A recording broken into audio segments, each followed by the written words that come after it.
যে মানুষটা আমাকে সবথেকে বেশি অপছন্দ করত, যার অপ্রিয় তালিকায় সর্বপ্রথম লেখা থাকতো আমার নাম, আজ কিনা তারই বউ সেজে তার বেডরুমেই বসে আছি আমি। জীবন কতটা বৈচিত্র্যময়, তাই না? ইউএসএ তে বড় হওয়া এই আমি প্রথমবারের মতো বাংলাদেশে এসেছিলাম বাবা মায়ের বাধ্য হয়েই। আর এখানে এসেই একদিন ভরা সবাই একজন মানুষকে দেখে আমার 18 বছরের জীবনে এই প্রথমবারের মতো আমার হৃদস্পন্দন থমকে গিয়েছিল। বুকের ভেতর তৈরি হয়েছিল মৃদু কম্পন। মানুষটা আর কেউ নয়, আমারই বড় চাচার বড় ছেলে পূর্ব ভাই, ওরফে এই শহরের এমপি পূর্ব মির্জা। তার সাথে আমার প্রথম পরিচয়টা অবশ্য কোনো রূপকথার মতো ছিল না, বরং ছিল তীব্র অপমানজনক। তার হাতের পরপর দাবাং মার্কা পাঁচটি জোরালো চড় খেয়ে আমি তার প্রেমে পড়েছিলাম। ভাবা যায়, যেখানে হাতের চড় খেয়ে তার প্রতি তীব্র ঘৃণা জন্মানোর কথা, সেখানে কিনা উল্টো আমি তার প্রেমেই উষ্টা খেয়ে পড়েছিলাম। একটি আর্লিংশান বেডরুমে নববধূর রূপে বসে আছে অষ্টাদশী কন্যা মেহরিশ। সুগন্ধি ফুলের মৃদু সুবাসে ভরে আছে পুরো ঘর। অপেক্ষা করছে হুট করে অপ্রিয় থেকে প্রিয় হয়ে যাওয়া একান্ত ব্যক্তিগত সেই মানুষটার জন্য। কাউকে ভয় না পাওয়া, সব সময় নিজের ইচ্ছে মতো চলা মেয়েটার ভেতরেও আজকে ভয় কাজ করছে। নার্ভাস লাগছে ভীষণ, গলাটাও শুকিয়ে এসেছে। বার কয়েক হাতের ফোনটা নিয়ে সময় পরখ করে যাচ্ছে অস্থির হয়ে। রাত 12টা বেজে ঠিক 46 মিনিট। এখানে এসে বসার সময় পেরিয়ে গেছে প্রায় 2 ঘন্টা। লোকটা এখনো আসছে না কেন তাহলে? এবার ওর ভাবনার ইতিঘটে দরজার সামনে কারো পথ চালার শব্দে, সেই শব্দে আরো গুটিয়ে যায় মেহরিশ। সড়ো হয়ে বসলো বিছানার ওপর। ঠিক তখনই দরজা খুলে প্রবেশ করলো কেউ। মুহূর্তে বুড়বুড় করে সেই পরিচিত মাদকীয় নেশালো করা পারফিউমের ঘ্রাণটা এসে মেহরিশের নাকে আটকালো। নাক টেনে টেনে গভীর করে শ্বাস টানলো মেহরিশ। চেহারা না দেখেও বুঝতে দেরি রইল না, এই পরিচিত পুরুষালী পারফিউমের ঘ্রাণটা আসলে কার। অফ হোয়াইট রঙা পাঞ্জাবি পরা সুঠাম দেহের মানুষটা ভেতরে ঢুকে কোনো কথা না বলেই বিছানার সামনের থাকা কাছে গিয়ে বসলো আচমকা। ভীষণ স্বাভাবিক নির্লিপ্ত ভঙ্গিতে শরীরটা এলিয়ে দিল সেখানটায়। এক হাত ছড়িয়ে রাখলো কাউচের ওপর, আর অন্য হাতের আঙুলটা ঠেকালো পুরুষালী ওই ঠোঁটের কাছটায়। তো তোর এখনো বউ বউ খেলার স্বাদ মেটেনি? আকস্মিক গম্ভীর ভারী পুরুষালী এহেন বাক্যদ্বয়ে ভীষণ চমকে ওঠে মেহরিশ। মেয়েটা চরম বিস্ময় নিয়েই বলে ওঠে, মানে? সঙ্গে সঙ্গে বসে থাকা সেই মানুষটার ঠোঁটের কোণে ফুটে ওঠে বড্ড তাচ্ছিল্যের হাসি। লোকটাকে এর আগে কোনো দিন হাসতে দেখেনি মেহরিশ। মেয়েটা ভীষণ অবাক হয়েই চেয়ে থাকে সেদিকটায়। লোকটা আগের মতো নির্লিপ্ত ভঙ্গিতে বসে থেকে ধীর স্বরে বলল, আমি তো বাংলায় বলছি, ততদিন তো ভালোই বুঝতি বাংলা। এখন বিয়ের খুশিতে কি সেটাও ভুলে গেছিস নাকি? কথাগুলো ঠিক ধারালো সুসের মতোই গিয়ে বিঁধল মেহরিশের নাজুক অন্তঃকরণে।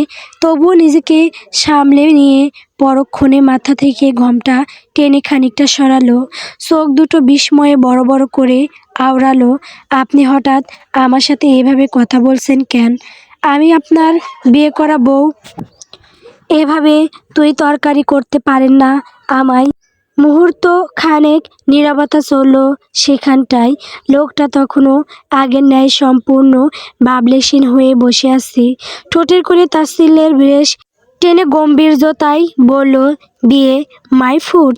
তোর মতো মেয়ে আমার বেডরুম পর্যন্ত এসে পৌঁছাতে পেরেছিস, এটাই তোর 7 জন্মের ভাগ্য। ওই ভাগ্যকে স্যালুট করা উচিত তোর। এখন যা, রুম থেকে বের হ। I said get lost out. আপনার সমস্যা কি? এমন করছেন কেন? নাটক পেয়েছেন সব কিছু, জোর করে আমায় আটকে রেখে জোর করে বিয়েও করেছেন, তাহলে এখন এভাবে ঘর থেকে বের করে দিচ্ছেন কেন? তাহলে বিয়েই বা করেছেন কেন আপনি? তুই কি ভেবেছিস আমার ইমেজ নষ্ট করে এভাবে পার পেয়ে চলে যাবি? তোর এতটা ইজি মনে হয় আমাকে? এতটা সহজ শান্ত ভোলাবালা মনে হয় আমায়? মেরিসের কপালে ভাঁজ পড়ল কয়েক স্তর। মেয়েটা আশ্চর্যে হতবিহ্বল হতবাক হয়ে থেমে থেমে বলল, মানে আপনি জাস্ট ইমেজ বাঁচাতে আমায় এভাবে জোর করে বিয়ে করেছেন? পূর্ব এবার একটু সোজাসুজি হয়ে বসলো। মেরিস এতক্ষণে খাট থেকে নেমে গিয়েছে। কাতরতা কৌতূহল মিশ্রিত চোখে চেয়ে আছে তার দিকেই। পূর্ব গা বাসালো না সেসবের। উল্টো কপট রাগ দেখিয়ে বড্ড স্বাভাবিক গলায় বলল, তো তোর কি মনে হয় তোকে ভালোবেসে তোর সঙ্গে লুতুপুতু প্রেম সংসার করার জন্য তোকে আমি বিয়ে করেছি? তোকে প্রেম সংসার ওইসব অ্যাটলিস্ট আমার সঙ্গে যায় না, বড্ড বেমানান লাগে। উপসে আসা কান্নাটুকু গলা ধারণ করে গিলে নিয়ে নিজেকে সামলালো মেহরিশ। ওরই ভুল হয়েছে, ভীষণ বড় ভুল, যে কিনা সামান্য দু চোখে ওকে সহ্য করতে পারে না। তার থেকে এত কিছু কিভাবে এক্সপেক্ট করার মতো বোকামি করলো ও? ও তো অবুঝ বাচ্চা নয়, সব কিছু বোঝার মতো ক্ষমতা ওর আছে। তাহলে কিভাবে লোকটার কথাই তখন বোকার মতো কাজ করলো? কেন লোকটার কিছু বাক্যই বাবা মায়ের হাত ছেড়ে চলে আসলো লোকটার সঙ্গে? এটা কি ওর ভুল নয়? চোখ দুটো বুজে নিয়ে নিজেকে শক্ত করলো মেহরিশ। লোকটাকে ভালোবাসাটাই ছিল ওর সব থেকে বড় ভুল, আর সেই সুযোগটাই কাজে লাগিয়েছে এই পাষাণ্ড নিষ্ঠুর পুরুষটা।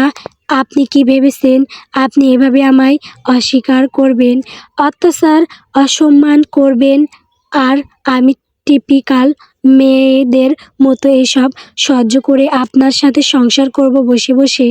তাহলে বলবো আপনিও বিরাট ভুল করেছেন। আমি মোটেও ওরকম মেয়ে নই। আমিও চলে যাব। এ বাড়ি তো দূর, এই দেশ থেকেই চলে যাব আমি, আর সেটা এক্ষুনি, এই মুহূর্তেই।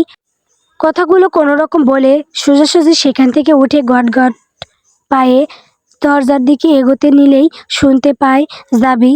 যা, আই ডোন্ট কেয়ার, বাট যাওয়ার আগে তো একটু দেখে যা। মেয়ারিসের চলন্ত পা দুটো থেমে গেল অমনি। ঘাড় ঘুরিয়ে সন্দেহজনক চোখে তাকালো পিছনে। লোকটার হাতে ধরে রাখা ফোনটায় একটা ভিডিও চলছে, যেখানে খুব স্পষ্টভাবেই দেখা যাচ্ছে মেয়েরিসের পাসপোর্ট, ভিসা থেকে শুরু করে যাবতীয় প্রয়োজনীয় সব কিছু আগুনে পুড়ে ছাই হয়ে যাচ্ছে। চোখ দুটো মুহূর্তেই ঝাপসা হয়ে এলো মেহেরিসের। বুকের ভেতর চলল তোলপাড়। শেষ আশাটুকু হারিয়ে বিবেক বুদ্ধি লোপ পাওয়াই মতো করেই দাঁড়িয়ে রইল ওভাবেই। এতক্ষণ নিজেকে বহু কষ্টে সামলিয়েও এইবার আর চোখেরা বাদ মানল না। গড়িয়ে পড়ল অশ্রুকণা বিনা বাধায়। ভিডিওটা শেষ হতেই লোকটা ফোনটা পুনরায় নিজের পাশে থাকা বেডসাইড টেবিলটাই রাখলো। এত কিছু করার পরও, কারোর সাথে এত জঘন্যতম কাজ করার পরও কিভাবে একটা মানুষ এতটা স্বাভাবিক থাকতে পারে, এটা বোধ একমাত্র শাহান পূর্বের পক্ষেই সম্ভব। হ্যাঁ, লোকটার পক্ষে সব করাই সম্ভব। কাঁদতে কাঁদতেই এইবার অস্ফুট ফলায় চেঁচিয়ে উঠল মেহরিশ, আপনি কেন করছেন এমনটা? কি করেছি আমি আপনার তো কোনো ক্ষতি করিনি আমি। কেন আপনি আমায় এতটা অপছন্দ করেন সব সময়? কেন সহ্য করতে পারেন না আমায়? কিসের এত ক্ষোভ আপনার আমার প্রতি? পূর্ব এবার আরও আয়েশ করে বসলো। সে কথা তাই বেশ মজা পেয়েছে সে। সামনে থাকা রমণীর কান্না মিশ্রিত মুখটা দেখে বড্ড তৃপ্তিও পাচ্ছে মনের কোণে। পরপর আবার ঘাড়টা এলিয়ে দিল পুনরায় কাউসে। প্রত্যুত্তর করলো, ঘৃণা? তোর কি মনে হয় তোকে আমি ঘৃণা করি? তোর এতটাও সৌভাগ্য হয়নি যে তুই আমার ঘেন্নার লিস্টে জায়গা পাবি। ভীষণ অপছন্দের তুই আমার। তবে আমি তোকে ঘৃণাও করি না, আর না তোর প্রতি আমার বিন্দুমাত্র রাগ ক্ষোভ কিছু আছে। কারণ ঘেন্না করলেও মনের ভেতরে জায়গায় পাওয়া লাগে। আমার ঘেন্নার লিস্টে থাকার যোগ্যতাও তোর নেই। পূর্ব ভাই, আপনি কেন এমনটা করছেন আমার সঙ্গে? কি কমতি আছে আমার মধ্যে বলুন? আপনি কেন করলেন এমনটা আমার সঙ্গে? আমার সঙ্গে কেন সংসার করা যায় না? তাহলে কেন করলেন আমায় বিয়ে? কেন কিসের প্রতিশোধ নিলেন আমার জীবনটা এভাবে শেষ করে দিয়ে? তোর মতো মেয়েদের, যাদের শরীরের 100% থেকে 80% শরীরই মানুষ দেখে বেড়ায়, তাদের সঙ্গে পৃথিবী অন্য সব ছেলেদের মানালেও পূর্ব মির্জার সঙ্গে যায় না। এখন আমার চোখের সামনে থেকে বের হ। আর যদি তোকে বের করতে আমায় উঠতে হয়, তবে এই রুম তো দূর, এই বাড়ি থেকেও ঘাড় ধাক্কা দিয়ে বের করে দিব তোকে। নাও আউট। তারপরও মেরিসকে লিলিপ্ট দাঁড়িয়ে থাকতে দেখে আবারও দাঁতে দাঁত পিষে আওড়ালো পূর্ব। যাচ্ছিস না কেন মেয়ে? খুব তো বড় বড় কথা বলতি, নিজের সেলফ রেসপেক্ট দেখাতি, এত কিছুর পুরো আমার সামনে দাঁড়াতে লজ্জা লাগছে না তোর? আরে হ্যাঁ, তোর এই ন্যাকামার্কা ফেসের স্ট্রাকচারটা যেন আর কোনো দিন আমি না দেখি, তাহলে ওই দিনই হবে তোর শেষ দিন। আমি অতটাও ভালো নই যতটা এখন পর্যন্ত তুই দেখছিস। শান্ত আছি, ঠান্ডা আছি, থাকতে দে, আদারওয়াইজ জীবন তো পুড়িয়ে মারবো তোকে। মেরিস এবার নিজের কান্না থামালো। আর গলবে না সে এই লোকের সামনে, নিজের দুর্বলতা প্রকাশ করবে না আর। অনেক হয়েছে, অনেক সহ্য করে নিয়েছে ও। পেয়েছে তা কি এই লোক? ওকে হাতের সাহায্য চোখের পানিটুকু মুছে নিয়ে গলার কণ্ঠ শক্ত করে বলল, তাহলে শুনে রাখুন পূর্ব মির্জা, আমিও মেরিস, মেরিস মির্জা, মির্জা বাড়িরই মেয়ে। আমার শরীরেও এই বংশেরই রক্ত বইছে। আমি আজ এই মুহূর্তে আপনার কথা দিচ্ছি, একদিনেই আপনি আমার পিছনে ঘুরঘুর করবেন, আফসোস করবেন, তবে সেদিন অনেক দেরি হয়ে যাবে। নিজের করা ভুলের প্রায়শ্চিত্ত হিসাবে পস্তাবেন আপনি, ভীষণ বাজেভাবে পস্তাবেন সেদিন। তবে আমাকে আর খুঁজে পাবেন না। হৃৎপিণ্ডর অসহ্য যন্ত্রণায় ঢুকে ঢুকে মরবেন আমায় এইভাবে ঠকানোর জন্য। আমি কোনোদিনও ক্ষমা করব না আপনায়। কাউসে পুনরায় শরীর এড়িয়ে দেয় পূর্ব। এবার একদম টানটান হয়ে বসলো, জিভ দিয়ে গাল ঠেলে ব্রুকুসকে পরিহাসের স্বরে বলল, তৎক্ষণাৎ এই বাংলা সিনেমার ডায়লগ শিখেছিস কোথা থেকে? কোন সিনেমার ডায়লগ এটা? বেস্ট লেগেছে? আমাকে নামটা বলে যা, একবার আমিও ট্রাই করে দেখি। মেরিসের মন চাচ্ছে পাশে থাকা ফ্লাওয়ার বেইসটা দিয়ে পূর্বর মাথাটা ফাটাতে, তবে আপাতত নিজের ইচ্ছাটুকুকে দামাচাপা দিয়ে হিস হিস করে বের হতে হতে দরজার সামনে থাকা ফ্লাওয়ার বেইসটা ইচ্ছাকৃতভাবে ফেলে দিয়ে হনহন করে চলে গেল সেখান থেকে। পিছনে বসে থাকা পূর্ব মেয়েটার প্রস্থানের দিকে চেয়ে তাতে দাঁত পিষে হিস হিস করে আওড়ালো, বেয়াদবের বাচ্চা। নিজের ভরাক্রান্ত ছিন্নভিন্ন হয়ে থাকা মনটাকে নিয়ে কোনো মতে শাড়িটা হাতের সামনে দুমদাম পা ফেলে সিঁড়ি বেয়ে 3 তলা থেকে সোজাসুজি 2 তলায় নিজের রুমে চলে এলো মেরিস। রুমে ঢুকেই সশব্দে দরজাটা টেনে বন্ধ করলো। কয়েক সেকেন্ড নিঃশব্দে দাঁড়িয়ে রইল ওভাবেই, হৃদয়ের বেগতিক টালমাটাল অবস্থায়। এখনও ঠিক বুঝে উঠতে পারছে না এইমাত্র কী হলো ওর সঙ্গে। তারপর হঠাৎই ধুম করে দরজার সঙ্গে পিঠ ঠেকিয়ে নিচে বসে পড়ল মেয়েটা। নিজেকে আর ধরে রাখতে পারল না। বাইরে যতই শক্ত থাকার ভান করুক না কেন, ভেতরে ভেতরে সে ভেঙে গুঁড়িয়ে গেছে, একদম নিঃশেষ হয়ে গেছে। যতটা ভাঙলে নিজেকে আর খুঁজে পাওয়া যায় না, ঠিক ততটাই ভেঙেছে ও। জীবনে এই প্রথমবার কারো কাছ থেকে এতটা অপমান, এতটা ভৎসনার শিকার হলো যে বুকের ভেতরটা মোচড় দিয়ে উঠছে বারবার। মানুষটাকে তো সত্যিই ভালোবেসেছিল ও, সেটাই কি তাহলে ওর ভুল? ভালোবাসা কি তাহলে এত বড় অপরাধ? কেন করলো মানুষটা তার সঙ্গে এমন? কি এমন ভুল ছিল ওর? কথাই কমতি ছিল ওর মধ্যে। মাথার ভেতর একের পর এক প্রশ্ন ঘুরপাক খাচ্ছে কিলবিল করে, কিন্তু কোনো উত্তরের দেখা নেই। মুখে দুহাত চেপে ধরে ডুকরে কেঁদে উঠল মেহেরিস। কান্নার শব্দ যেন বাইরে না যায়, সেই চেষ্টাতেই আরও বেশি করে গলা আটকে আসছে, শ্বাস নিতে কষ্ট হচ্ছে, বুকটাও ভারী হয়ে উঠছে। চোখের পানি থামার কোনো নামই যে নেই। একটার পর একটা অশ্রুবিন্দু গড়িয়ে পড়ছে গাল বেয়ে, ভিজিয়ে দিচ্ছে শাড়ির আঁচল। ও কি সত্যি এতটাই খারাপ? নিজেকে নিজেই প্রশ্ন করে উঠল সে। আচ্ছা, এর আগে কোনোদিন কি এভাবে কেঁদেছিল মেহেরিস? কেঁদেছিল বোধহয় যেদিন ওর কিডন্যাপের খবরটা জানতে পেয়েছিল। সেদিন নিজের জীবনে নতুন এক ট্যাগ লেগে গিয়েছিল যে। কোনো কিছু না করেই না হয়েও দিব্যি কলঙ্ক ট্যাগ বয়েছিল ওর শরীরে। ফ্ল্যাশব্যাক, সেদিন ছিল ইরার জন্মদিন। সবাই মিলে ছাদে সেই দিনটা ছোটোখাটো পরিসরে উদযাপন করছিল ওরা। ইরা হলো ওর ফুপি আলিয়া বেগমের মেয়ে। সেদিন সবার জড়াজড়িতে বাধ্য হয়ে মেহেরিস পরেছিল এক সাদা রঙের গাউন। ড্রেস সামলে কোনো রকম ছাদে কেক কাটার পূর্ব চুকতেই অস্বস্তিতে ড্রেস পাল্টাতে কোনো রকম দ্রুত নিচে নেমে এসেছিল ও। রুমে ঢুকে কাবার্ড হতে কমফর্ট লাইট ড্রেস নিয়ে তাড়াহুড়োয় ওয়াশরুমে ঢুকে সাদা কালো কম্বিনেশনের হালকা ফিটিং শার্ট আর সেই সঙ্গে একই প্রিন্টের প্যান্ট পরে বেরিয়ে আসে ওয়াশরুম হতে। হাতে থাকা ফোনটা চার্জে লাগায়, পরপর বেরিয়ে পুনরায় হাঁটা ধরে সিঁড়ির দিকে।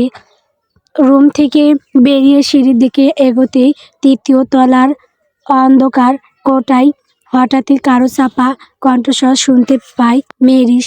ওর অজান্তেই পা দুটো নিজে নিজেই সিঁড়ির রেলিং এর পাশে এসে বরফ হয়ে দাঁড়ায়।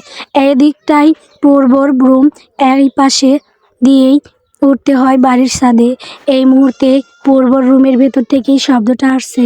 দরজাটা ভিড়ানো থাকায় মাথা সামান্য কাত করে কান পেতে শোনার চেষ্টা করে মেহেরিস। ঠিক সেই মুহূর্তেই দরজার আড়াল থেকে বেশি আসে তীক্ষ্ণ দাঁড়ালো কর্কশ সেই কণ্ঠস্বর। তোদের দিয়ে একটা কাজও ঠিকঠাক মতো হয় না। এক একটা আবালের ডেকি যত সব, মালগুলো ঠিকঠাক মতো শিপেও উঠাতে পারছিস না। এই সামান্য কাজটুকুও করতে না পারলে কাজে এসেছিস কেন? অপর প্রান্ত হতে কি বলল বোঝা না গেলেও তখন আরও রুক্ষ হয়ে ফুঁসে উঠে পড়ব। মালগুলো এক্সপোর্ট করতে হবে কুইকলি। কেউ বোঝার আগেই আজ রাতের মধ্যে সব করতে হবে, বুঝেছিস?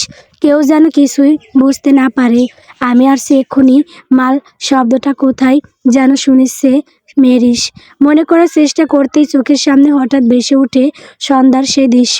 শপিং শেষে ফেরার পথে কয়েকটা ছেলে একটা মেয়েকে নিয়ে হাসাহাসি করছিল, কথাক্ত করে বারবার বলছিল মাল মাল। তখন সে বুঝতে পারেনি শব্দটার মানে।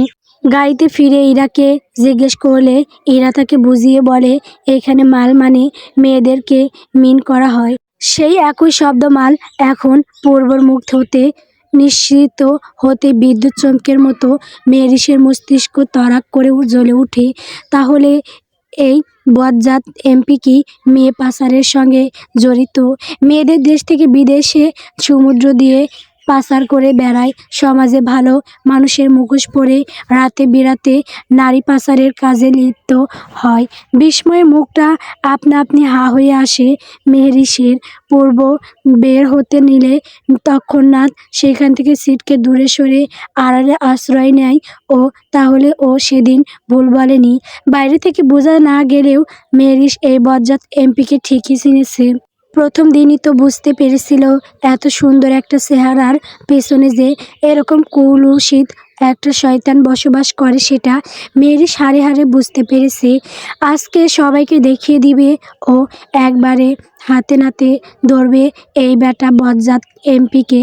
আগামীকাল নিউজ পেপারে বড় বড় অক্ষরে লেখা থাকবে সেই হেডলাইন, দিনের বেলা ভালো মানুষের মুখোশ পরে থাকা শহরের বর্তমান এন্ট্রি, রাতের বেলা নারী পাচার করতে গিয়ে হাতে নাতে ধরা।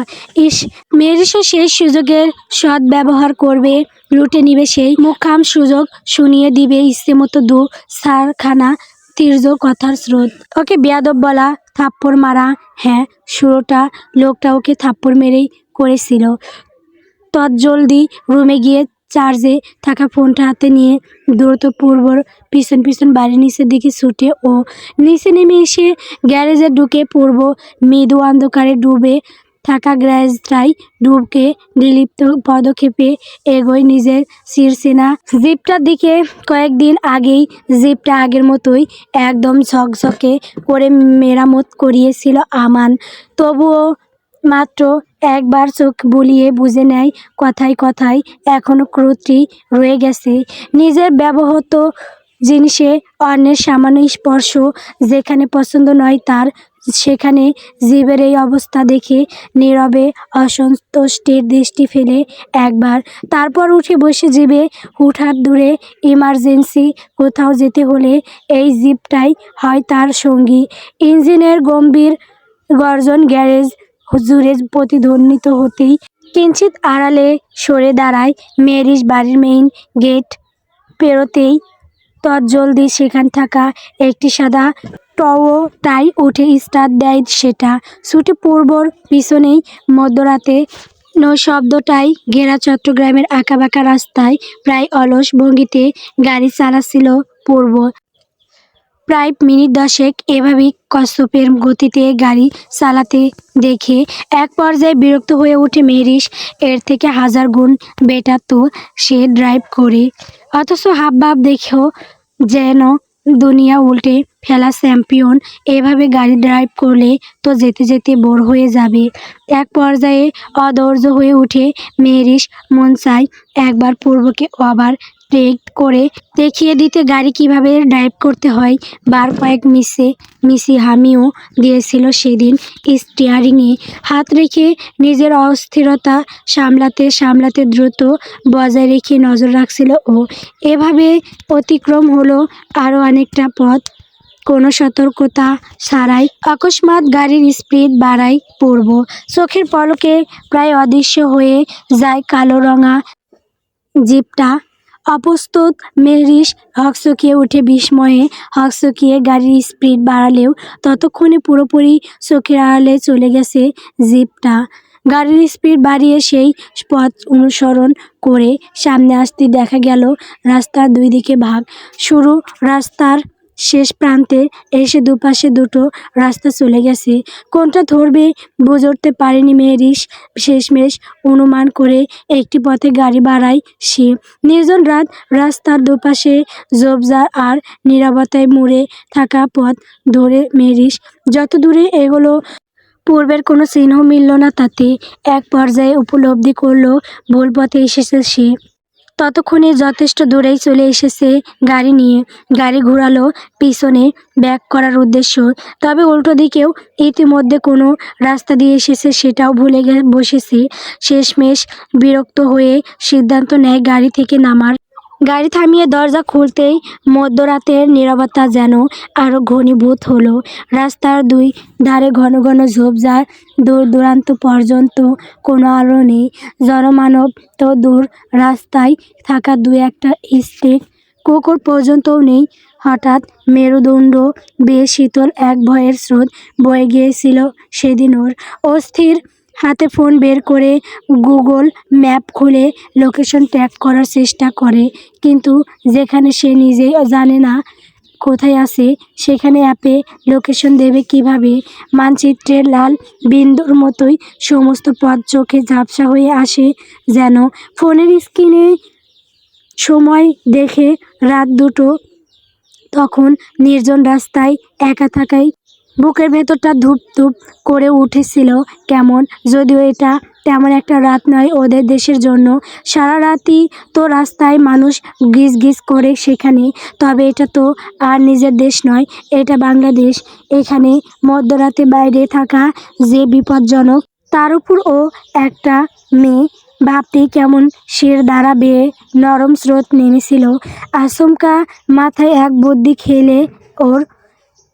তোস্ত হাতের ফোনটা দিয়ে এলোপাথারি কয়েকটা ছবি তুলে আশেপাশের পরপর চ্যাটটি জিবিতে ঢুকে ছবিগুলো পাঠিয়ে তড়িঘড়ি জানতে চায়, হেই চ্যাটজিপিটি, বলো তো এটা কোন জায়গা, আমি ঠিক কোথায় আছি, লোকেশনটা একটু জানাও তো।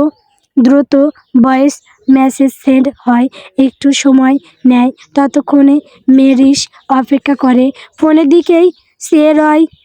সেই সময়টুকু উত্তর আসে সময় নিয়ে। দেখে তো মনে হচ্ছে অ্যামাজন জঙ্গলের কোনো এক প্রান্তে আসো। সোজা উপর থেকে নিচে লাফিয়ে পড়ার মতোই আঁতকে উঠে মেহরিশ দাঁত চেপে আবার টাইপ করে, এটাকে কোনো দিক থেকে তোমার অ্যামাজনের জঙ্গল মনে হয়? এখানে হলে কি আমি তোমার সঙ্গে এতক্ষণ কথা বলার মতো পরিস্থিতিতে থাকতে পারতাম? সঙ্গে সঙ্গে উত্তর আসে, দুঃখিত, তুমি এখন কোথায় আছো তা যদি স্পষ্ট করে বলতে আমি লোকেশন ট্র্যাক করে দিতে পারি। মেরিস ফোনের স্ক্রিনের দিকে রাগে তাকায়, তেড়ে মেরে টাইপ করে, আমি যদি জানতাম কোথায় আছি তোমাকে কি তাহলে জিজ্ঞেস করতাম? গর্দভ গম্ভীর রাতে নিঃশ্বাস ফেলে আবার লিখেছিল, শোনো, আমি বাংলাদেশের চট্টগ্রামের কোনো এক জায়গায় আটকা পড়েছি, প্লিজ বলো এটা কোথায়। ওইবার ডিভাইসটি একটু তৎপর মনে হলো, উত্তর দিয়েছিল, ঠিক আছে, তুমি আশেপাশের কয়েকটা পরিষ্কার ছবি তুলে পাঠাও। পথ, সাইনবোর্ড, যেদিকে দাঁড়িয়ে আছো সব দিকের ছবি লাগবে, আমি বিশ্লেষণ করে বোঝার চেষ্টা করব তুমি কোথায়। মেরিস ফটাফট চারদিকে তাকিয়ে কয়েকটা ছবি তুলে স্পষ্ট করে। ছবিগুলো যেই না সেন্ড করবে অমনি ফোনের স্ক্রিন ব্ল্যাক হয়ে যায়, ব্যাটারি ডাউন হয়ে আপনা আপনি বন্ধ হয়ে যায়। ফোনটা এ পর্যায়ে মহাবিরক্ত হয় মেহরিশ। ফোনটা ঠিক এখনই বন্ধ হওয়ার ছিল, তাও আবার এরকম সময়ে। আজ কি যে হচ্ছে ওর সঙ্গে। এখন তো নিজের করা কাণ্ডে নিজেরই রাগ উঠছে ভীষণ। মনে হচ্ছে পুরো মহাবিশ্বই বুঝি ওর বিপক্ষে দাঁড়িয়েছে আজ। রাগে ফোনটাকে সোজা মাটিতে ছুঁড়ে ফেলে ভাঙচুর করতে ইচ্ছে জেগেছিল সেদিন। হতাশা আর আতঙ্কের সীমানায় দাঁড়িয়ে চারদিকে একবার তাকায়। চট্টগ্রামের এই নির্জন রাস্তায় মানুষ তো দূরের কথা, একটা কুকুর পর্যন্ত দেখতে পেল না দু চোখের সীমানায়। একটা পাতাও নড়ছে না এখন। প্রকৃতি কেমন থম ধরে আছে, মনে হচ্ছে রাতটাও নিঃশ্বাস আটকে দাঁড়িয়ে আছে ওর সঙ্গে। ভোরের শীতল স্রোত ওর মেরুদণ্ড বেয়ে নামতে লাগে, নিজেকে সাহসী দেখানোর মেকি মুখোশ ভেঙে চুরমার হয়ে যায় সঙ্গে সঙ্গে। হৃৎপিণ্ডের শব্দ নিজের কানেই স্পষ্ট শুনতে পাচ্ছে ও। এক মুহূর্তে মনে হয় সকালে ওই বজ্জাত এমপি নয়, বরং তার বদলে ওর খবরই হেডলাইনে উঠবে আগামীকাল সকালে। বড় বড় অক্ষরে লেখা হবে, মধ্যরাতে নিখোঁজ কিশোরীর দেহ মিলল জঙ্গলে। দেহটাও পাবে কিনা সন্দেহ। পশু পাখিদের খাদ্যে পরিণত হবে নির্ঘাত। এরপর কি হবে? ওর মা বাবা ওকে রেখেই দেশে চলে যাবে। দুদিন কান্নাকাটি করে এরপর সবাই ওকে ভুলে যাবে। নিজের মাথা দুহাতে চেপে ধরে মেহরিশ এইসব আজেবাজে চিন্তা কেন করছে ও। কিন্তু যতই নিজেকে স্বাভাবিক করতে চাইছে ততই ভয় ওকে গ্রাস করে নিচ্ছে ভেতর থেকে। মনে মনে ঠিক করলো গাড়িতে উঠে বসবে, এরপর যেদিকে ইচ্ছা যেতে থাকবে। গাড়িতে থাকলে ভয়টাও ততটা জেঁকে বসবে না মস্তিষ্ক জুড়ে। মনের সিদ্ধান্ত অটল রেখে যেই না গাড়িতে উঠতে যাবে অমনেই মনে হলো ওর আশেপাশে কারো উপস্থিতি আছে। আজ করতে পারছে না সেটাও। শ্বাস আটকে নিরিবিড়ভাবে মাথা ঘুরিয়ে দেখে কেউ নেই, তবু অস্বস্তিটা কমল না, বরং আরও তীব্র হয়। চারিপাশে নীরবতা হঠাৎ আরও ভয়ঙ্কর ঠেকল ওর নিকট। তখনই আকস্মিক পিছন থেকে তীক্ষ্ণ শক্ত পুরুষালী এক হাত ওর মুখ চেপে ধরে। হাতে থাকা সাদা রুমালে একটা ভিজালো গন্ধে বুড়বুড় করে নাকে ঢুকে মাথাটা ঝিমঝিম করে উঠে তৎক্ষণাৎ। মেয়েরই হাত পা সরাসরি করার আগে শরীরটা কেমন নেতিয়ে যায়, দৃষ্টি ঝাপসা হয়ে আসে, মাটি যেন পায়ের নিচ থেকে সরে যাচ্ছে, আরও হেলে পড়ছে অন্ধকার কোনো গভীর অতলে। আর পরের মুহূর্তেই সব অন্ধকার জ্ঞান হারিয়ে ঢলে পড়েছিল মেহেরিস তখন পুরোপুরি। এরপর মেহেরিসকে পাওয়া গিয়েছিল ঠিক একদিনের ব্যবধানে। এই একদিনে ওর সঙ্গে ঠিক কী ঘটেছিল কিছু মনে নেই ওর, মনে করতেও চায় না ও। সেসব দৃশ্য ওদেরই বাড়ির পিছনের ব্যাক ইয়ার্ডে ওকে খুঁজে পেয়েছিল বিধ্বস্ত অবস্থায়। সেই দিনের কথা ভাবতেই ওর ধ্যান ভাঙল, ফিরে এলো বর্তমানে। একটা বড় করে শ্বাস টানল মেহেরিস, চোখে পানি হাতের উল্টো পিঠ দিয়ে মুছে ফেলল তৎক্ষণাৎ। বুকটা এখনও বেগতিকভাবেই ধড়ফড় করছে, কিন্তু সেই দুর্বলতাকে আর জায়গা দিতে রাজি নয় সে। নিজের ভেতরেই কঠিন হয়ে উঠল মেয়েটা এবার। না, এভাবে ভেঙে পড়লে চলবে না। সে মেহেরিস মির্জা, কারো করুণা ভিক্ষা করে বাঁচার মতো মেয়ে সে নয়। অবহেলা, অপমান সব গিলে নিয়ে চুপচাপ মানিয়ে নেওয়ার মতোও নয়। লোকটা কী বলেছিল ওকে, তার সামনে যেন আর কোনো দিন না পড়ে, তাই তো ওর এই মুখটা যেন আর দেখতে না হয়, এই বলেই তো ওয়ার্নিং দিয়েছিল, তাই না? আর পাসপোর্ট, ওর পাসপোর্ট থেকে শুরু করে সমস্ত পেপারস পুড়িয়ে ফেলেছিল না? হ্যাঁ, কিছু একটা ভেবে তৎক্ষণাৎ তাচ্ছিল্য হাসি ফুটে উঠল ওর ঠোঁটের কোণে। চোখ দুটো শক্ত করে বন্ধ করলো এক মুহূর্তের জন্য। মনে মনে প্রতিজ্ঞা করলো, এই খেলাতে এখন সে খেলবে, তবে এভাবে নয়, ঠিক ওনার মতো করেই খেলবে ও। এমনভাবে খেলবে যেন লোকটা একটা সময় নিজেই অতিষ্ঠ হয়ে ওর কাছ থেকে রেহাই পেতে মরিয়া হয়ে নিজেই ওকে ওর দেশ ফেরত পাঠায়। নিজেকে ধাতস্থ করে উঠে দাঁড়ালো মেহেরিস। পরনে থাকা বধূবেশটা হঠাৎই অসহ্য লাগতে শুরু করলো কেমন। হাতে থাকা ভারী চুড়িগুলো এক ঝটকায় খুলে ছুঁড়ে ফেললো পাশে। গলার ভারী হারটা টেনে খুলে বিছানার ওপর ছুঁড়ে মারলো। কানের দুল একটার পর একটা খুলে ফেললো এলোমেলো হাতে। মাথার ওড়নাটা টেনে খুলে সোজা সরে দিল দূরে। শাড়িটাও আর সহ্য হলো না গায়ে জড়িয়ে রাখতে। সে যেখানে লোকটাই ওর নিজের নেই, সেখানে এই লোকের নামে শাড়ি নিজের শরীরের সঙ্গে জড়িয়ে রাখাটা অনর্থক। অগোছালো হাতে শাড়ির আঁচলটা খুলে ফেলতে ফেলতে একদম সোজা পা চালিয়ে ঢুকে গেল ওয়াশরুমে। ঘড়ির কাঁটায় তখন সকাল 9টা ছুঁই ছুঁই। কপালে পাশ ঘেঁষে তীর তীর করে জমে থাকা ঘামটুকু আলগোছে মুছে নিয়ে নিজের দাদার ভাইয়ের রুমের দরজার সামনে দাঁড়ালো এরিনা। হাত দুটো একসাথে চেপে ধরে কাঁচুমাচু হয়ে দাঁড়িয়ে আছে মেয়েটা সেই তখন থেকে। এখানে আসার কোনো ইচ্ছেই ছিল না তার। ওর মাই তো জোর করে পাঠিয়েছে উপরে মেহেরিসকে ডাকতে, না হলে জেসে পড়ে কে বাগে খাঁচায় আসে। দরজায় খুব আস্তে করে একবার নক করলো এরিনা, শুধু একবারই। দ্বিতীয়বার ওর দরজায় টোকা দেওয়ার সাহসটুকুও আর অবশিষ্ট রইল না। তবে ওকে অবাক করে দিয়ে কিছুক্ষণের মধ্যেই আচমকা দরজাটা খুলে গেল ভেতর থেকে। দরজার সামনে দাঁড়িয়ে আছে পূর্ব। এরিনার বুক ধড়াস করে উঠল তৎক্ষণাৎ। শুকনো গলায় ঢোক গিলল বার কয়েক। পূর্ব ভীষণ স্বাভাবিক লিলিপ্ত গলায় বলল, কী সমস্যা, কী চাই? এরিনা আমতা আমতা করে গলা খাঁকিয়ে দিল, বলল কাঁচুমাচু হয়ে, দাদা ভাই, ভাবি। ভাবি শব্দটা মুখে আসতেই পূর্বের চোখ দুটো তীক্ষ্ণ হয়ে উঠল বোনের ওপর। ওই তীক্ষ্ণ দৃষ্টি জড়ায় ভর কালো মেয়েটা চুপসে গেল পুরো দমে। তাড়াতাড়ি কথা ঘুরিয়ে বলল সে, মানে মেহেরিসকে ডাকতে পাঠিয়েছে আম্মু, বলেই বড় করে দম নিল মেয়েটা। এই বুঝি ও দাদাভাই না? আবার দুম করে দিয়ে বসে এক চর। তবে উত্তরে পূর্ব ভাবলেশীনভাবে বলল, আমার রুমে ওসব আবর্জনার জায়গা নেই, অন্য কোথাও গিয়ে খোঁজ। সদ্য বিবাহিত বউ সম্পর্কে ভাইয়ের মুখে এমন কথা শুনে হতভম্ব এরিনা। নিজের বউকে কেউ আবর্জনা বলে বুঝি? মাথায় ঢুকলো না কিছুই। পূর্ব দরজা খুলে বেরিয়ে পড়ল সোজা। পাঞ্জাবির হাতা গোটাতে গোটাতে সিঁড়ি বেয়ে নামতে লাগলো নিচে। হতভম্ব এরিনা পিছন থেকে কেমন কাঁচুমাচু গলায় জিজ্ঞেস করেই ফেলল, তাহলে ও কোথায়? পূর্ব তখন ইতিমধ্যে হাঁটা ধরেছে করিডর ধরে, বিরক্তিতে কপাল কুঁচকে প্রায় বিড়বিড় করতে করতে বলল, গিয়ে দেখ কোনো ডাস্টবিনে পড়ে আছে নিশ্চয়। কথা শেষ করেই দ্রুত পায়ে সেখান থেকে চলে গেল পূর্ব।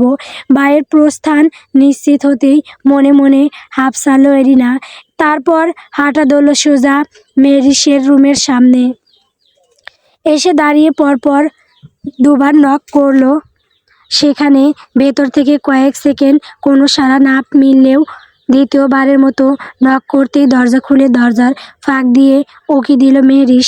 ফোলা ফোলা চোখ দুটো ঘুরিয়ে ঘুরিয়ে চাইল এরিনার দিকে। এরিনা মেহরিশকে এই রুমে দেখেই চোখ কপালে তুলে বলল, মেহরিশ, তুমি এখানে কি করছো? কখন এলে? তোমার তো দাদা ভাইয়ের রুমে থাকার কথা ছিল। তুমি নিজের রুমে এলে কখন? নিজের ভেতরে দলা পেকে থাকা অস্বস্তিটুকু গিলে নিয়ে যথাসম্ভব নিজেকে সামলালো মেহরিশ। বলল, রাত অবধি তো ওখানেই ছিলাম এরিনা আপু। আসলে হয়েছে কি বলো তো, সব কিছু খুব হুট করেই হয়ে গেছে না? আমাদের কারোরই তো মানসিকভাবে তেমন প্রস্তুতি ছিল না, তাই আমরা দুজনেই একটু সময় নেওয়ার সিদ্ধান্ত নিয়েছি। মানে, মেরিস আরও গুছিয়ে বলতে লাগলো, মানে তোমার ঘাড়তেরা ভাই আর আমি একে অপরকে বুঝে নেওয়ার জন্য কিছুটা সময় নিয়েছি। আপাতত যে যার রুমে থাকবো, পরিস্থিতি স্বাভাবিক হলে না হয় পরেরটা পরে বুঝে নিব। তুমি এসব নিয়ে মাথা ঘামিও না তো। এরিনা পুরোপুরি আশ্বস্ত না হলেও আরও কিছু বলল না, শুধু একবার মেরিসের দিকে তাকালো। কেমন যেন ভিন্ন লাগছে আজ মেয়েটাকে। আচ্ছা ঠিক আছে, তাহলে তাড়াতাড়ি ফ্রেশ হয়ে নিচে চলে আসো, আম্মু ডাকছে। নাস্তা করবে না? মেরিস মাথা নেড়ে উত্তর দিল, ওকে তুমি যাও, আমি ফ্রেশ হয়ে একবারে নিচে আসছি। কেমন ওয়াশরুমে ঢুকে ওয়াশ বেসিন থেকে ব্রাশটা তুলে নিল মেহরিশ। পেস্ট লাগিয়ে মুখে ঢুকিয়েই বিরক্তিতে ব্রু কুঁচকে বেডে থাকা ফোনটা হাতে নিয়ে ছুটল বারান্দার দিকে। সকালে সোনালি রোদ এসে পড়েছে সেখানে। রেলিংয়ে হেলান দিয়ে দাঁড়িয়ে দাঁড়িয়ে দাঁত ব্রাশ করতে ব্যস্ত হলো ও। এক হাতে ব্রাশ আর অন্য হাতে ফোন চেপে স্ক্রলিং করতে থাকলো একের পর এক। এলোমেলোভাবে স্ক্রল করতে করতে হঠাৎই ওর চোখ আটকালো বাড়ির নিচের দিকে। মেন গেটের সামনে সব সময়ের মতোই অফ হোয়াইট রঙের পাঞ্জাবি গায়ে ছাপিয়ে দাঁড়িয়ে আছে পূর্ব। সদ্য গোসল করা ভেজা চুলগুলো রোদের তাপে চিকচিক করছে। লোকটা উল্টোমুখী হয়ে কানে ফোন চেপে কারোর সঙ্গে কথা বলছে, গলায় সেই স্বভাবসিদ্ধ গম্ভীর্য বিদ্যমান। মেরিসের ঠোঁটের কোণে শয়তানি এক হাসি ফুটে উঠল অমনি। ব্রাশ করা হাতটা থেমে গেল মাঝপথে। হঠাৎ করেই মাথাটা সামান্য ঝুঁকিয়ে মুখে জমে থাকা থুতুটা সোজা নিচের দিকে ছুঁড়ে দিল পূর্বকে লক্ষ্য করে। কিন্তু ঠিক সেই মুহূর্তেই কথা বলতে বলতে একটু নড়েচড়ে দাঁড়ালো পূর্ব। ফলাফলস্বরূপ থুতুর ছিটা গিয়ে পড়ল তা গা ঘেঁষে মাত্র 1 ইঞ্চি দূরে মাটিতে।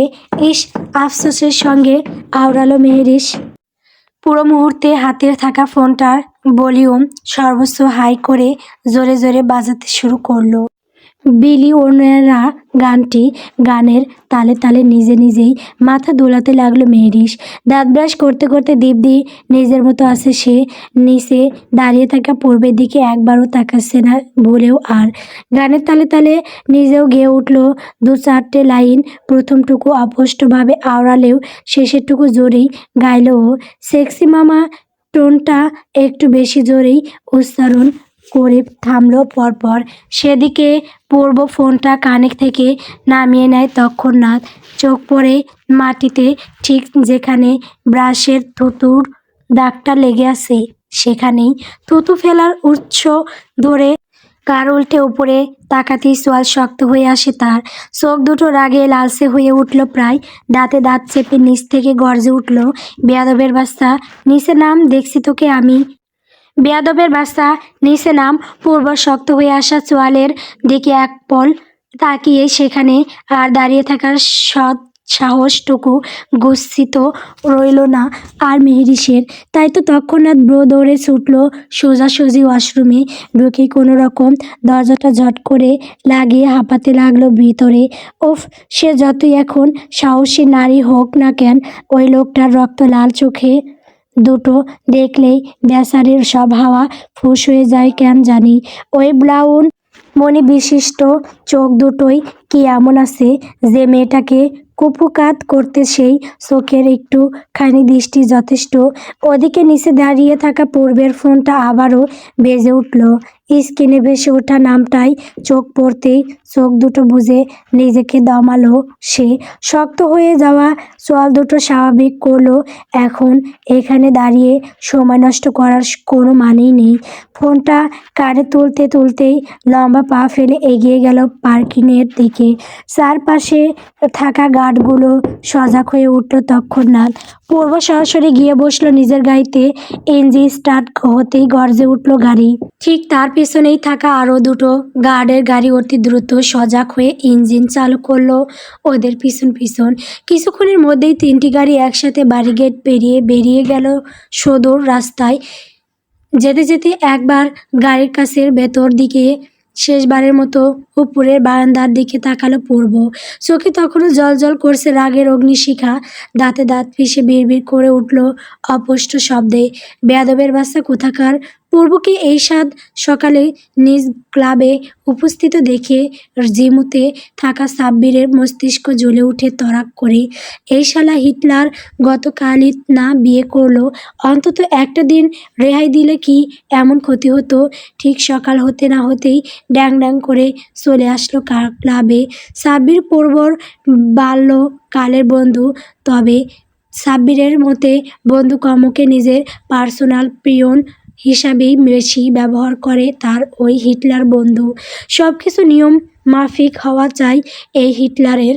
কাজে ফাঁকি দেওয়া, সময় অনিয়মিতা, এসব কিছু বরদাস্ত করে না সে। পান থেকে চুন ঘষলেই সিংহের মতো গর্জে উঠে শালা হিটলার। সাব্বির তো পূর্বর নামটা নিজের ফোনেও হিটলার দিয়েই সেভ করে রেখেছে, তবে সেটা পূর্বর অগোচরেই সরাসরি সেই সাহস আছে নাকি? এই খেপা সার খেপলে শুনে নাকি কারো কথা। একে যে থামাতে পারে সে আপাতত দেশে নেই, তাই তো ভোরের আলো ফুটতে না ফুটতেই চলে এসেছে এখানে।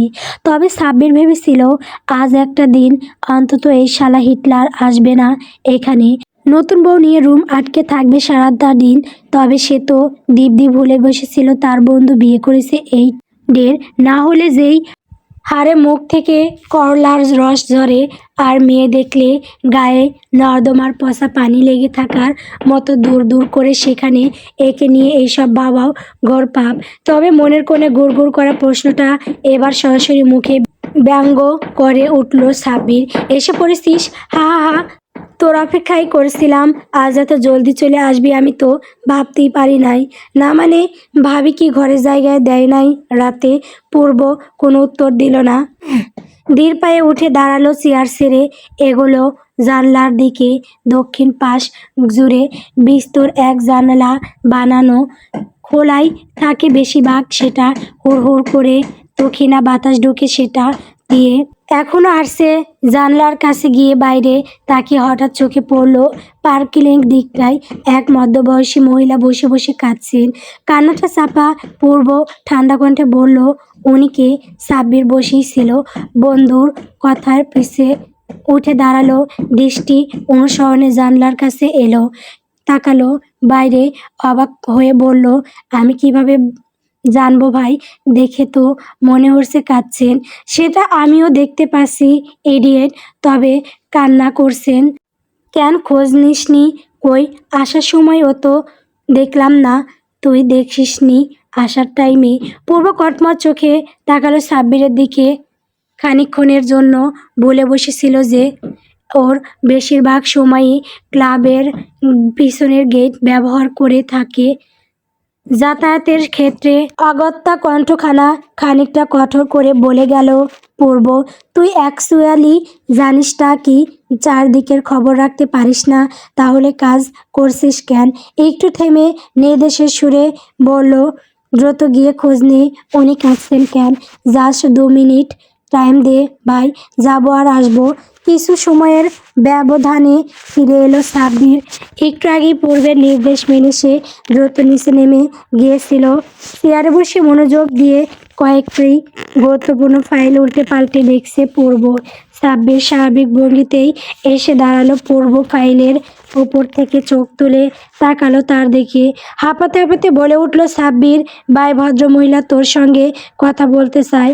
নিচে এসে সরাসরি তোর সঙ্গে দেখা করতে চাইলে ছেলেরা প্রত্যাখ্যান করে।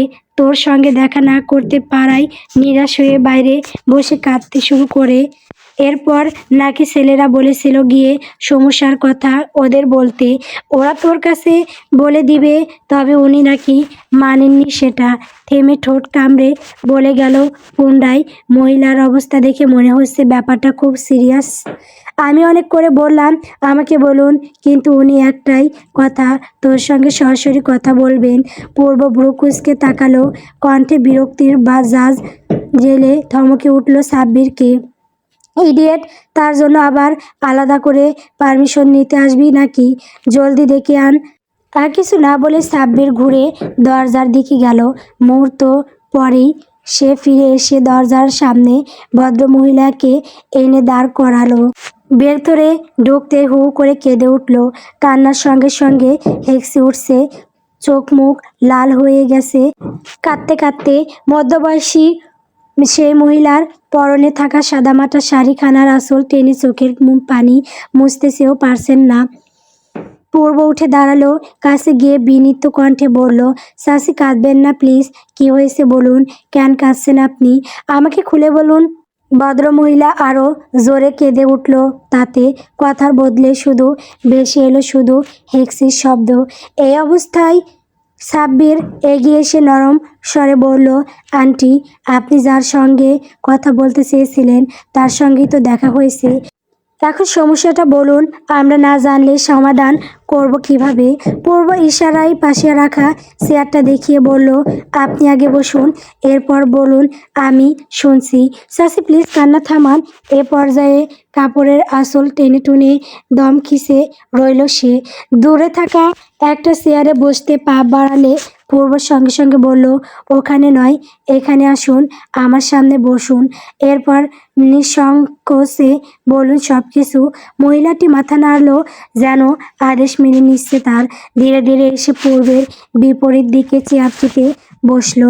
সাব্বির দ্রুত এক গ্লাস পানি এনে তার হাতে দিল, বলল অনুনয় করে, এই নিন, একটু পানি খান। এরপর শান্ত মাথায় সব কিছু খুলে বলুন কেমন। পূর্ব হাতের ইশারায় পানির গ্লাসের দিকে দেখিয়ে শান্ত স্বরে বলল, আগে পানি খান চাচি, নিজেকে শান্ত করুন, তারপর ধীরে ধীরে সব খুলে বলুন কি হয়েছে, কেন এত কাঁদছেন। মহিলা কাপা হাতে গ্লাস ধরল, চোখের জল গড়িয়ে পড়তে পড়তেই পানিটুকু খেলো। পূর্ব স্থির কণ্ঠে বলল, এবার এখন ঠান্ডা মাথায় বলুন কি হয়েছে। তখন এত কাঁদছিলেন কেন? ভদ্রমহিলা নিজেকে সংযম রাখতে ব্যর্থ হলো। আবার জড়ানো ভেঙে পড়া গলায় বলতে শুরু করলো, বাবা, অনেক আশা লইয়া তোমার কাছে আইছি। শুনছি তুমি কাউকে কখনো নিরাশ করো না। শেষমেশ আমার কোনো রাস্তা না পাইয়া তোমার দরজায় আইসা দাঁড়াইছি বাবা। পূর্ব নীরবে শুনছে, অত্যন্ত নমনীয় হয়ে বলল, কি হয়েছে বলুন আগে, আমি শুনছি, আপনি বলতে থাকুন। মহিলাটি বুকের ভেতর থেকে কষ্টটা টেনে বের করার মতো করে বলতে লাগলো, বাবা, আমরা হই মধ্যবিত্ত ঘরের মানুষ।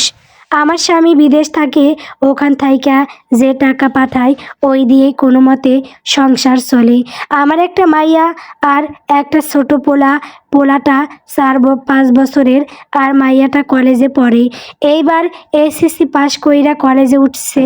কিন্তু কলেজে ওঠার পরই যেন আমাদের জীবনে অভিশাপ নামলো। বাবা বলতে বলতে চোখের কোণে থাকা পানিটুকু আরেকবার মুছলেন তিনি। আমার মাইয়াটা ঠিক মতো কলেজে যাইতে পারে না। পথে ঘাটে রাস্তায় সব জায়গায় এক একটা পোলা আমার মাইয়ারে উত্ত্যক্ত করে, কলেজেও গিয়ে বাজে বাজে কথা কয়। একদিন সবার সামনে এমন ভাষায় ইশারা করছে যে আমার মাইয়া আর সহ্য করতে পারে নাই, রাগে ওই পোলাটারে থাপ্পড় দিয়া বসে হু হু করে কেঁদে ওঠেন ভদ্রমহিলা। জড়িয়ে আসা গলায় রিনরিনে স্বরে বলে গেলেন, আর ওইটাই হয়তো আমার মাইয়ার জীবনের সব থেকে বড় ভুল আসছিল বাবা। কান্নার চাপে কথা থেমে গেল। এবার কাপড়ের আঁচলে চোখ মুছে আবার বলতে লাগলো, আমার মাইয়ারা এমনিতেই খুব চুপচাপ, নিজের কষ্ট কাউরে কয় না। 2 দিন কলেজে যায় নাই, আমি জিজ্ঞেস করলে কিছু বলে নাই। পরে ওর এক বান্ধবীর থাইকা জানলাম ওই পোলার কারণে আর কলেজে যাইতে চায় না। আমি সব জানার পর আমার মাইয়ারে বুঝাইছি বাবা। শুনছি ওই পোলাটা খুব বদমাস, এলাকায় নাকি ওগো খুব নাম ডাক। বড়লোক ঘরের একমাত্র পোলা, হুমকি দেয়, মারামারি করে। এর আগেও নাকি অনেক মাইয়ারে উত্ত্যক্ত করছে, কেউ কেউ নাকি গ্রাম ছাড়ছেও ওই পোলার কারণে।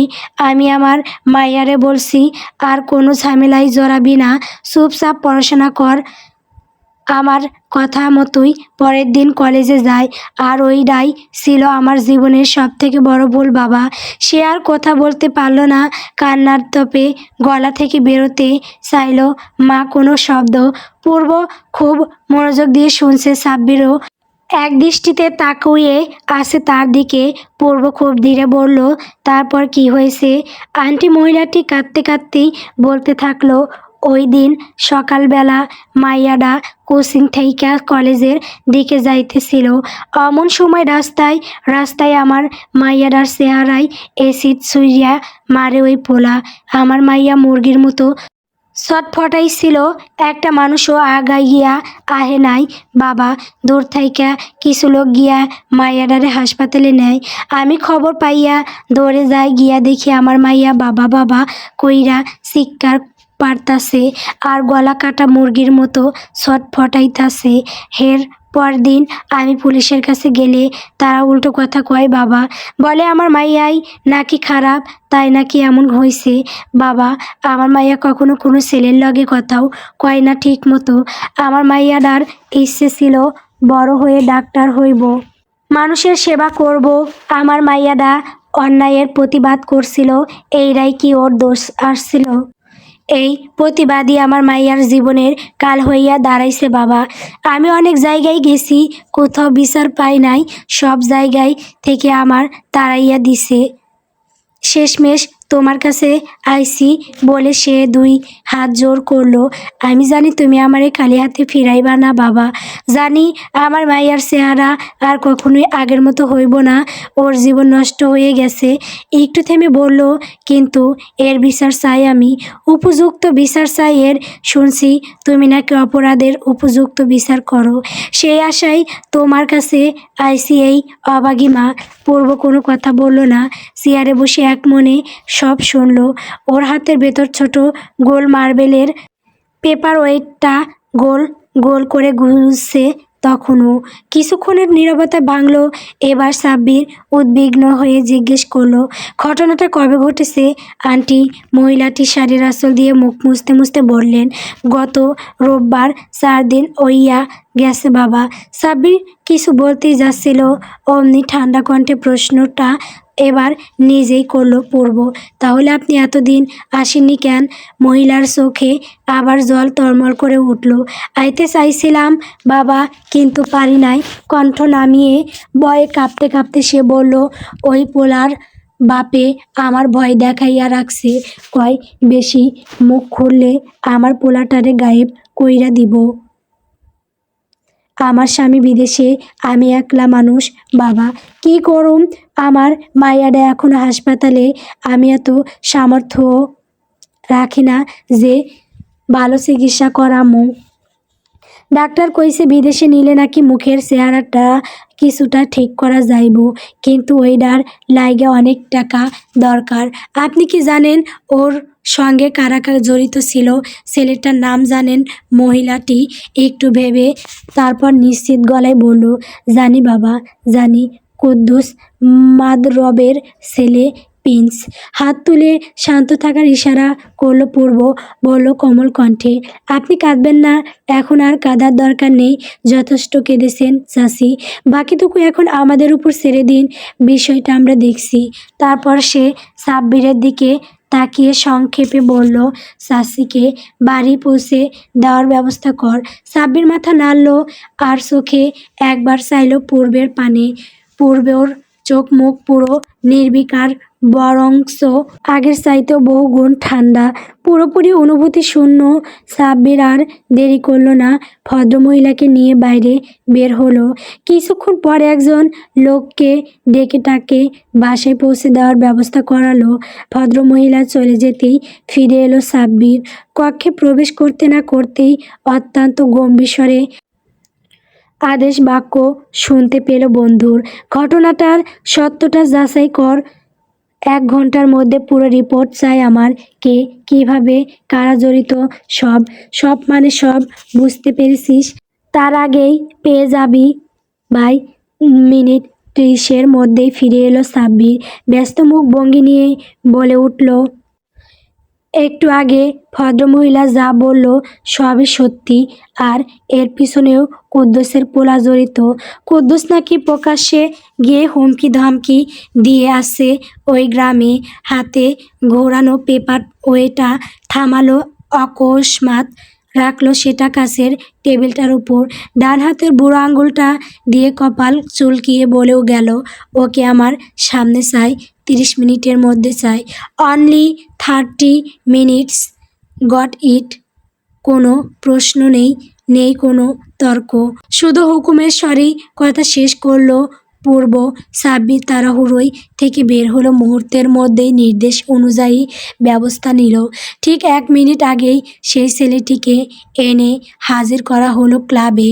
27-28 বছরের এক তারগা যুবক সে, গায়েও পরিপাটি পোশাক, মুখে এমন এক সহজ হাসি এঁটে রাখে, সর্বদা দেখলে মনে হয় ভোলাবালা নিরীহ কোনো প্রাণী, যেন ভাজা মাছ উল্টে খেতে জানে না ঠিক, অথচ এই মুখের আড়ালেই লুকিয়ে আছে অতীব নিকৃষ্ট কাহিনী। ছেলেটি খুশি মনে এসেছে, যেখানে এমপি নিজে তাকে ডেকেছে, তার মানে সে বিশেষ কেউ। ঠিক এই অহংকারটাই তার চোখে মুখে ভাসছে সুস্পষ্ট। ভেতরে ঢুকে সে সোজা পূর্বের সামনে দাঁড়ালো, আনন্দে আপ্লুত হয়ে গদগদ করে আওড়ালো, ভাই আপনি আমাকে ডাকছেন? আমার তো বিশ্বাসই হচ্ছিল না। কিছু লাগলে বলেন ভাই, আপনার জন্য জান দিতেও প্রস্তুত এই প্রিন্স। পূর্ব বসে আছে চেয়ারে, হাতের কাছে মার্বেলের পেপার ওয়েটটা ঘুরছে তখনও। পূর্ব নিশ্চুপ থাকলেও আচানক অজানা কারণবশত দরদর করে ঘামছে সাব্বির। তার বন্ধুর এই নিষ্প্রহ মনতা সম্পর্কে যথেষ্ট ধারণা আছে ওর। পাশে দাঁড়িয়ে দীর্ঘ চোখে পরিস্থিতি পর্যবেক্ষণ করছে সে। এর মাঝেই ফট করে উঠে দাঁড়ালো পূর্ব, উঠে গিয়ে ছেলেটার বরাবরের চেয়ারটা টেনে বসলো, এক পায়ের ওপর আরেক পা দিল, যথেষ্ট আরাম করে বসলো। অতঃপর এক হাত চেয়ারের হাতলে রেখে আঙুল আগলা করে জড়িয়ে রাখলো, চোখ তুলে তাকালো একদম স্বাভাবিক নির্লিপ্ত দৃষ্টিতে। গলার কণ্ঠ আজ তার স্বাভাবিকের চেয়েও নম্র, তোর নামে একটা কমপ্লেন শুনলাম, সেটা কি সত্যি? ছেলেটি একটু চমকে সাব্বিরের দিকে তাকালো উল্টো কৌড়ে, তারপর কলারটা ঠিক করে নিয়ে হাসতে হাসতেই বলল, ও, ওই মহিলা এসে আপনার কাছে নালিশ করছে তাই না? ভাবছিলাম বুড়িটারে ছেড়ে দিব, এবার ওরারেও একটু শিক্ষা দিতে হইব দেখতাছি। সাব্বির এবার এগিয়ে এলো, বলল, আচ্ছা সেদিন কি করেছিলি একটু খুলে বলতো, আমরাও শুনি। ছেলেটি বুক ফুলিয়ে বেশ প্রফুল্ল হয়ে বলতে লাগলো, এবার আর কোয়েন না ভাই, মায়াটা সুন্দর আছিল, আমি তো একটু প্রেম করতেই চাইছিলাম মাত্র, এদের তো আর পার্মানেন্টলি রাখা যায় না, 2 দিন ব্যবহার করার উপযুক্ত এরা। মানুষের সামনে 2-একটা কথা খারাপ বইলা ফেলছি না হয় আগের বসে, এইডার লাইগা সবার সামনে আমারে চর মারে, সৌন্দর্যর বড়াই দেহাই আমারে। এরপর হেসে যোগ করলো, পরে আমিও সেই সৌন্দর্য একদম খাইয়া দিছি, এমন অবস্থা করছি এখন মানুষজনের সামনে মুখ দেখাইতেও হাজারবার ভাববে। তারপর সাব্বিরের দিকে তাকিয়ে ডেকু তুলে বলল, সাব্বির ভাই, কফি খাওয়াবেন না? গলা শুকাইয়া গেছে। এত কিপটামি করেন না কেন মিয়া? পূর্ব তখনও নির্বিকার, শুধু তাকিয়ে শুনল সবটা। সাব্বির পূর্বের দিকে তাকিয়ে তারপর ছেলেটার কথার উত্তর দিল দাঁতে দাঁত চেপে। বলল, ধৈর্য ধর, সব কিছুরই ব্যবস্থা করা আছে তোর জন্য। ছোট ভাইয়ের জন্য এতটুকু করব না ভাবলি কি করে? আগে বল, তুই নিজে করেছিস না কাউকে দিয়ে করাইছিস? ছেলেটি হেসে বলল, আত্মগরিমার তুচ্ছ তাচ্ছিল্য করে বলে গেল, আমি নিজের হাতে কেন করুম ভাই? এসব ছোট কাজ প্রিন্স করে না, অন্য লোক দিয়া করাইছি। আপনার ভাইয়ের কি লোক কম আছে নাকি? একটা আদেশ দিলে 100 জনের লাইন লেগে যাইব লগে লগে। এতক্ষণে শান্তশিষ্ট থাকা স্বাভাবিক আদলটা বদলালো ছেলেটার শেষের কথায়। পূর্ব রাগ ইশারায় বেরিয়ে গেল সাব্বির। 1 মিনিটের মধ্যেই ফিরে এলো পুনরায়। হাতে কিছু একটা নিয়ে ছেলেটির পিছনে দাঁড়িয়ে শান্ত গলায় বলল, হাত পাত, কফি খাবি না? ছেলেটি খুশি মনে হাত বাড়ালো সামনে। সাদা কাঁচের বোতলে থাকা তরল টুকটুক গোল গোল করে ঢেকে দিল সাব্বির। ছেলেটির মুখের হাসিটা অমনেই বিকৃত চিৎকারে রূপ নিল। পাগলের মতো চেঁচিয়ে লাফিয়ে উঠল বসা হতে। চেঁচাতে চেঁচাতে হাত জ্বালা দিয়ে বলতে লাগলো, আ হাত হাত, আমার হাত, শালার পুত, আমার হাতে কি ঢালছিস এগুলো? আল্লাহ গো, আমার হাত শেষ। হঠাৎ উঠে দাঁড়ালো পূর্ব। ছেলেটির তীব্র ব্যথায় পাগলের মতো এপাশ ওপাশ করছে, অস্থির পায়চারি করছে। হাত চেপে ধরে আসানো সিংহের থাবায় ন্যায় সজোরে এক লাথি বসালো পূর্ব। আহত ছেলেটির গায়ে থমকা বাতাসে শুকনো পাতা উড়ে যাওয়ার মতো করে সোজা ছিটকে গিয়ে পড়ল পিছনে থাকা বইয়ের সেলফ এর সঙ্গে। পিঠে ধাক্কা খেয়ে উল্টো হয়ে মুখ থুবড়ে পড়ল মেঝেতে। পূর্ব এগিয়ে গিয়ে পা দিয়ে আরেক লাথি বসালো ছেলেটির গায়ে। এবার শীত হয়ে পড়তেই নিজের জুতায় চেপে ধরল সেই হাতটা, যেটাই একটু আগে সেই হাতে বিশ্বের সবচাইতে বিষাক্ত অ্যাসিড, ফ্লোরো অ্যান্টিমনিক অ্যাসিড ঢেলেছে সাব্বির, যেটা একবার শরীরে পড়লে সঙ্গে সঙ্গে চামড়া জলসে গিয়ে মাংস বেরিয়ে আসে তৎক্ষণাৎ। ছেলেটি গলা ফাটিয়ে চিৎকার করে যাচ্ছে যন্ত্রণায়। পূর্ব ঠান্ডা গলায় বলল, এক হাত দিয়েই ইশারা করেছিলি তাই না? তারপর ছেলেটার মুখের সামনে আরেক পা দিয়ে চেপে রেখে বলল, আর এই মুখ দিয়েই কথা বলছিলি তাই তো? বলেই হাত পাততেই বোতলটা এগিয়ে দিল সাব্বির। অবশিষ্ট থাকা তরলটুকু গড়গড় করে ঢেলে দিল সাব্বির। স্তব্ধ হয়ে দাঁড়িয়ে মনে মনে দোয়া দরুদ জপছে সে। ঘুমন্ত সিংহকে জাগিয়েছে, ফলাফল তো কিছুটা ভোগ করতেই হবে। ছেলেটা চিৎকার করতেছেও পারছে না, গলা দিয়ে বের হচ্ছে না কোনো শব্দ। ও শুধু কয় মাছের মতো হাত পা ছুটি করে যাচ্ছে।